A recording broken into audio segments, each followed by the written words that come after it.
एके Baloch news में ख़बरुनि ऐं अपडेट जो सिलसिलो जारी आहे। रुकनपुरा खां रिपोर्ट ॾींदा हलो त नाइमा रमुल हराम जे ॾींहुं इमाम बारगाह अल हुसैनिया तां सालाना जुलूस बरामद। जुलूस में हज़ारे मोमिन रुकन बुढ़ा चौक ते मातम करे या हुसैन जूं सदाऊं बुलंद कयूं।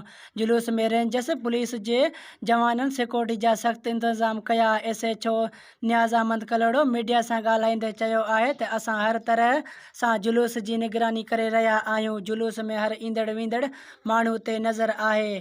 इंशाअल्लाह को बि अणवणंदड़ वाक़ियो पेश न थींदो।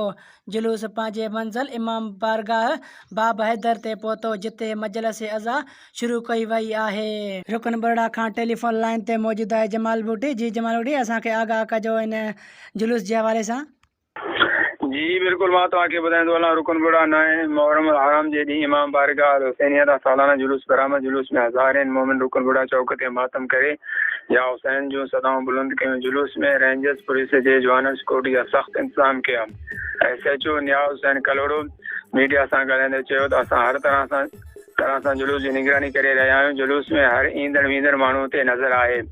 इंशाअल्लाह को बि अणवणींदड़ वाक़ियो पेश न थींदो। जुलूस पंहिंजे मंज़िल इमाम बारगाह बाबे हैदर ते पहुतो जिते मजलिस अज़ा शुरू कई वई। आख़िर में मोमिनीन नियाज़ इमाम हुसैन इस्लाम तक़सीम कयो वियो। जी जमाल बुटी, अवां जी वॾी महिरबानी, अवां असांखे जुलूस जे बारे खां आगाह कयो आहे।